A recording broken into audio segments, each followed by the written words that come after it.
Hi there and hello there. Welcome to Painting Queer History, where I draw portraits of historical figures while telling you about their lives. This episode, we will be talking about Dr. Sara Josephine Baker.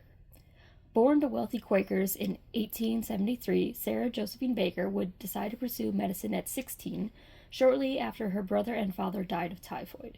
She studied at New York Infirmary Medical College, a women's college, as part of the second-to-last class to attend, as the school would become defunct when Cornell University began to permit women to train as physicians. After graduation in 1898, she would have a one-year internship at New England Hospital for Women and Children, which would influence her for the rest of her life.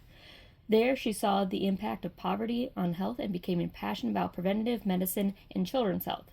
Even as a young physician, at her internship and beyond, she was known for wearing masculine attire and would sometimes be referred to as Dr. Joe. To help cover the cost of her private practice, she would also work as a medical examiner for an insurance company and part-time as a medical inspector for the city. The most famous case she was involved with as a medical inspector would occur in 1907. Dr. Baker was part of the team that tracked down the Mary Mallon, colloquially known as Typhoid Mary, although the effort was publicly led by Soper. Mallon would, however, retain resentment towards Baker, as Baker was the one sent to collect samples when Soper failed, and the one who organized the police who captured her for her first quarantine. An important thing to remember with Mary Mallon is that her profession was a cook, and this was a good job at the time, given the societal limitations she faced. As a working-class Irish-American woman, her alternatives would have been things such as maid or laundress, which would involve a considerable pay cut and a loss of social status. In a society with no social safety net, this could be a very dangerous thing. Indeed, when she tried to becoming a laundress after her first quarantine, she received less than half the pay she did as a cook and injuries that were hard to keep clean. I hope this helps explain why she persisted in returning to cooking even after she was initially discovered to be the carrier. The exact amount she infected and the number who died from typhoid are unknown, and her second quarantine would last until the end of her life. However, this second quarantine would allow Mallon day trips and eventually a job as a lab technician under the pathologist Alexandra Plavska. Now, back to Dr. Baker's story. As a medical inspector, she worked with schools, often with only an hour per school for multiple schools, and would send sick kids home. However, truant officers often sent the sick kids back before they were healthy. She was able to eventually put into place a citywide school nurse program, which would greatly reduce the amount of eye infections and head lice. In 1908, she became director of the brand new Division of Child Hygiene, later known as the Bureau of Child Hygiene. 6 male medical inspectors immediately resigned out of believing it would be a disgrace to work under a woman. She was able to convince them to try for a month, and they would actually stay on long after this trial month. Some of the New York City physicians were upset by the creation of her division, as they believed healthy children would greatly reduce their livelihoods.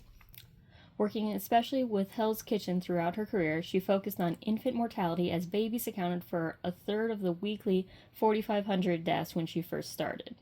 They offered basic baby care training to new parents and milk stations, as commercial milk was often unclean or colored with chalk. In addition to clean milk access, she helped create a baby formula that was useful for working mothers. At the Bureau, she advocated for midwives to be licensed and receive some formal medical training, as prior to this there was no standard or regulation. She was able to get the cities to issue licenses for this training. In 1910, she started the controversial Little Mothers League. This program was intended to train girls 12 and up on how to safely take care of their younger siblings. The controversy arose as some contemporaries feared that such a program would encourage mothers to be irresponsible or, quote, morally loose, unquote. In reality, women had to leave the home in order to work to survive. There were limited childcare options, and this program was largely designed to reduce accidental child harm, as these girls would have been in charge of their younger siblings regardless of the program's existence. Another major accomplishment during her tenure was the creation of a foolproof method to administer silver nitrate to newborns, which was used to treat gonorrhea that was transmitted during birth. If left untreated, this could lead to blindness. Prior to Baker, silver nitrate was often stored in unsanitized bottles or inconsistent concentrations. Instead, Baker used beeswax to create sanitary single-dose storage, which reduced error.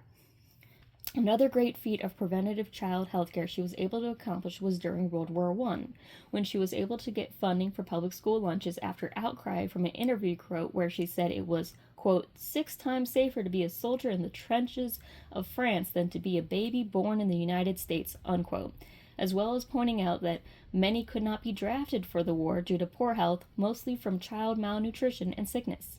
In this case, patriotism was able to be directed towards feeding the children. In 1917, she would become the first woman to receive a doctorate in public health. This came about because New York University Medical School wanted her to give lectures on children's health, and she would only agree if she was also allowed to enroll at the school. The university did try to find other lecturers, but gave in because she was the foremost authority on children's health, and they could not find someone else as knowledgeable on the topic. However, the male students at the school were known for being noisy as to drown out her lectures. In addition to all of her accomplishments in academia and medicine, she did serve as the president of the American Medical Women's Association and of the American Child Health Care Association. She retired in 1923, with New York City then having the lowest infant mortality of any major American city. In her personal life, Baker was a member of the Heterodoxy Club, a social organization known for feminist discussions and having many lesbian and bisexual women members. Although she never openly stated her sexuality, she is widely believed to have been the life partner of Ida Alexa Ross Wiley, an Australian writer who openly identified as a woman-oriented woman. Baker lived with Wiley and their friend Louise Pierce, a pathologist who was also a member of the Heterodoxy Club. Baker managed the household during her retirement while writing her autobiography and would eventually die in 1945. Outside of her autobiography, Sara Josephine Baker destroyed much of her personal papers. She wrote 4 other books and many journal articles relating primarily to preventative care and children's health. Her career in medicine saved many children and helped create many healthier adults. Please comment to let me know if you like this, if you have any other interesting facts about Dr. Baker, or if there's a figure in LGBTQ plus history that you'd like to see me cover next.